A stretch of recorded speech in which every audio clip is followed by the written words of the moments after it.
አሁን ዮፍታሔ ለከሲ ወለድ ራሱ በቅባት የተወለደ ልጅ ነው። ዮፍታሔ የኪዳን ሰው ነው። ዮፍታሔ በእግዚአብሔር እይታ ትልቅ ስፍራ ያለው ሰው ነው። ዮፍታሔ ተራ ምናምንቴ ሰው አይደለም። ዮፍታሔ ላይ ያለው ቅባት በጣም ተፈላጊ ነው። በጣም የሚፈለግ ሰው ነው። ይህ ሰው ላይ ያለውን ቅባት የሰፈሩ ሰዎች አላወቁም፣ ቤተሰብ አላወቁም፣ ሽማግሌዎች አላወቁም። አካባቢ ያሉት ሰዎች የዚህ ሰው ቅባትን ምንም ሊያውቁ አልቻሉም። እነሱ በስጋ እይታ የተወለደው ከጋለሞታ ልጅ ነው የሚል ስያሜ ብቻ ነው ያዙት። ወዶ አይደለም የተወለደው ከጋለሞታ። እግዚአብሔር ሊሰራ የፈለገበት ዓላማው ስላለው እሱ የተወለደበት ዓላማው እግዚአብሔር በሱ ሆኖ ሊሰራ ያለው ትልቅ ስራ ስላለ ነው ዮፍታሔ የተወለደው ከጋለሞታ። ግን ዮፍታሔ ላይ ያለውን ቅባት ሰዎቹ ሊረዱ አልቻሉም። እነዚህ በሌላ ሴት ላይ የተወለዱ ልጆች ሊረዱ አልቻሉ። ምክንያቱም ድርሻን እንዳትካፈል ርስት እንዳትቀበል እኛ ቤት ላይ ከሌላ ወገን መተ ልትካፈል አትችልም፣ አትቀበልም፣ አናስተናግድም፣ ቤታችን ለቀሂድ፣ ሰፈራችን ለቀሂድ ብለው ዮፍታሔን አሳደዱ። አንድ ሽማግሌ ዮፍታሔን እንኳን በቤት ውስጥ ያሉት እንኳን ዮፍታሔን ለመመለስ እንኳን አልተሞከረም። እየገፉ እነዚህ ልጆች ሂድ እያሉ እያባረሩ ዝም አለ። መልስ አልሰጥ። መልስ ላጠራችሁ ሰዎች እግዚአብሔር ዛሬ ከሰማይ ፍርድን ይዞ ይመጣል። መልስ ላልተመለሰላችሁ ሰዎች እግዚአብሔር ከዙፋኑ እሳቱን ያወርዳል። መልስ አልተመለሰም ቆይቷል። እግዚአብሔር ዛሬ በቅጽበት ነገሮቻችሁን ይለውጣል። ብዙ ተናግረዋል። እግዚአብሔር የተናገረው ቃል እንዳይፈጸም የፋርስ አለቃ አየር ላይ የተቆጣጠረውን እግዚአብሔር አንገቱን ቁርጥ ያደርጋል። ክርክር ውስጥ ላይ አልገባም። ሊከራከር አልፈለገም። ከነሱ ጋር ሊጋፈጥ አልፈለገም። አዎ ድርሻ አይገባም። አዎ አይገባም። አዎ እሺ ቻው። ወዴት? ወደ ጡብ አገር ምናምንቴ ያለበት ወሮ በላዎች ያሉበት ሰፈር፣ ተራ ሰዎች የሚባልበት ሰፈር ሄደ። ተራ ማለት ተራ የሆኑ ሰዎች ተሰብስበው የሆነ መንደር ላይ ተቀምጠው ከማይ ምናምንቴ የሆኑ ሰዎች የተቀመጡበት ስፍራ ላይ ሄዶ ከነሱ ጋር ሆነ። ምክንያቱም አሁን አባቱም የለም እንግዲህ ያለው ምንም አማራጭ ስለሌለ ተሰዶ የወጣ ሰው ነው። ከነሱ ጋር መቀላቀል ግዴታ ስለሆነ እሱ ሄዶ ቁጭ አለ ከነሱ ጋር ምናምንቴ ሰፈር ላይ ጡብ ከሚሰሩ ሰዎች ጋር ጡብ አገር ዛጋ ቁጭ አለ። ቁጭ ስል ለካ ዮፍታሔ ላይ ያለው የእግዚአብሔር ቅባት ሰፈሩን ጠብቆ ነበር። የአካባቢ ሰው ይሄንን ምስጢር ያውቅ። የገሊዳዊ ሽማግሌዎች በሙሉ ሰላም የሚያገኙ እስራኤላውያን ሰላም የሚያገኙ ዮፍታሔ ከጠፋ ሰላማቸው ይጠፋል። እግዚአብሔር ያለው ሰው ነው። የእግዚአብሔር ጥሪ ያለበት ሰው ነው። ሰዎቹ ግን ሊረዱ አልተቻሉም። ይሄ ሰው ልክ ሄደ እንጂ ወዲያው አሞናውያን የሚባሉ ከባድ ጦረኞች ዮፍታሔ ሽኩክ ብሎ ተገፍቶ ተሰዶ ወደ ጡብ አገር እንደተሻገሩ ባዩ ጊዜ አሁን ለመዋጋት ጦሩን ደቀኑ። ዛሬ እናንተን እየገፉ ያሉ ሰዎች እያዩ እግዚአብሔር ጦርን ሲያዞረው በጌታ በኢየሱስም እግራችሁ ላይ ወድቆ ያንተ አምላክ ይባላል። ያንቺ አምላክ ይባላል። አሜን አሜን አሜን አሜን።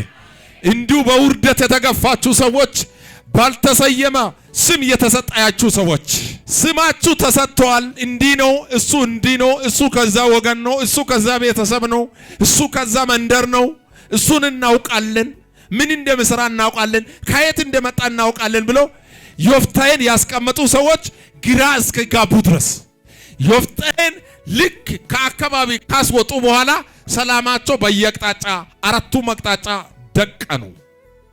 አደገኛ ጦረኞች ደቀኑ። ይህንን ኃይል ማንም ማስቆም አይችልም።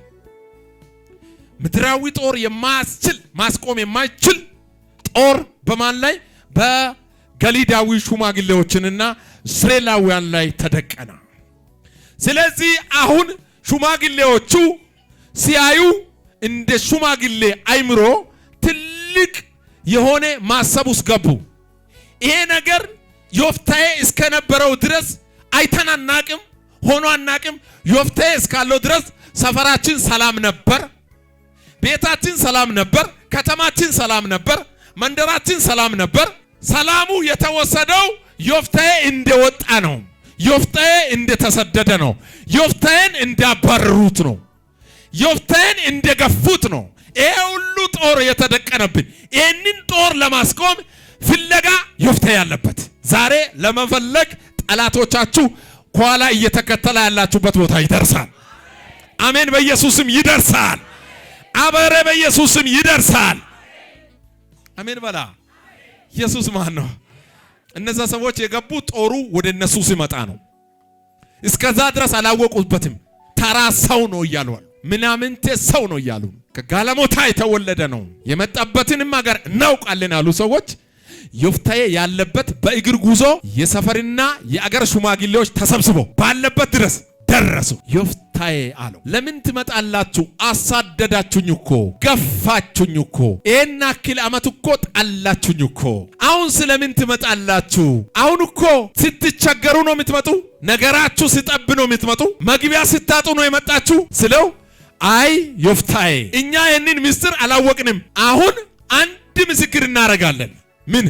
እግዚአብሔር በአንተና በእኛ መካከል ምስክር እንዲሆንልን በእግዚአብሔርና በአንተ መካከል ዓለማላ እንገባለን። ከዚህ እንደሄድክ እነዚህ አሞናውያንን ጦረኞችን እንደመታ በእኛ ላይ አለቃ ሆነ ትሾማለህ። ዛሬ በኢየሱስም የመሾም ቅባት ይመጣል። አለቃ ትሆናላችሁ። በኢየሱስም ያስቸገራችሁ ላይ አለቃ ትሆናላችሁ። እስኪ አለቃ ሆኛለሁ በላ፣ ሆኛለሁ በለስ። ቃላችን ላናጠፍ ቃላችን ልንፈጽም አንተን ከተነከን ሰላማችን አጥተናል። ሰላም ከተወሰደ ቆይቷል። አንተ ልክ እንደገፈን ነው ሰላማችን የታጠነው። መደምሰስ ቀርቦብናል። ሳንደመሰስ ግን ቅደምልን። አንተ ጽኑ ኃያል ሰው ጦረኛ ዮፍታሔ አሜን በል በኢየሱስም። አንተ ጽኑ ኃያል ሰው ሃሌሉያ ጦረኛ ዮፍታሔ የተናቁበት ሰፈር ላይ እንዲህ ይነሳል። የተገፉበት ሰፈር ላይ እንዲህ ይነሳል። በክብር እየተፈለጋችሁ ያላችሁበት ቦታ ይመጣሉ። ሰፈራችሁ ላይ ፈልጎ ይመጣሉ። አሜን ይመጣሉ በሉ በኢየሱስ። ኢየሱስ ማን ነው? ኢየሱስ ማን ነው? ኢየሱስ ማን ነው? ነብይ አብርሃምን እኮ እንደዚህ አጨብጭቦ ያልተቀበሉ ለምን እንደሆነ ታውቃለህ? የቅባቱ ምስጢር ስላልገባቸው። አሜን ነው። እስኪ አጠገባለሁ ምስጢር በሉት። ስላልገባቸው ነው። የሚገባበት ቀን ቅርብ ነው በሉ። ቅርብ ነው በሉት። ቅርብ ነው በሉት። በቃ ቅርብ ነው። አሜን ነው። የሚገባበት ቀን ላይ በቃ በእግር በኮቴ በመኪና በአውሮፕላን ሃቲካ ቶሪያላ ሉሳ ፓራዲያላቫ ይሆናል በኢየሱስም። እኔ አውጃለሁ ይሄንን ቃል በመንፈስ ዓለም ላይ ይጸናል። በመኪና በኮቴ በፈረስ በአውሮፕላን በአራቱ መቅጣጫ እፈለጋለሁ። አሜን አሜን አሜን በኢየሱስም። ኢየሱስ ማን ነው? ኢየሱስ ማን ነው? ሃሌሉያ። ኢየሱስ ጌታ ነው በለው። ኢየሱስ ጌታ ነው በለው። አይቻልም እንዴ? አይቻልም እንዴ? እስኪ ይቻላል በለው።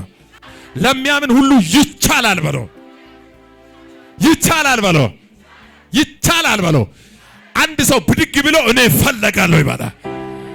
እኔ እፈለጋለሁ በለው። እንደ ዮፍታሔ እፈለጋለሁ በለው። ጊዜ ደርሷል በለው። ሰዓቱ ደርሷል በለው። ዘመኑ ደርሷል በለው። ይሄ ዘመን የኔ ነው በለው። የመውረስ ጊዜ በለው። የመቀበል ጊዜ በለው። የመሄድ ጊዜ በለው። አሁን በለው። ደረሳ ደረሳ። ወረስኩት በለው። ተሻገርኩት በለው። እንደ ዮፍታሔ በለው።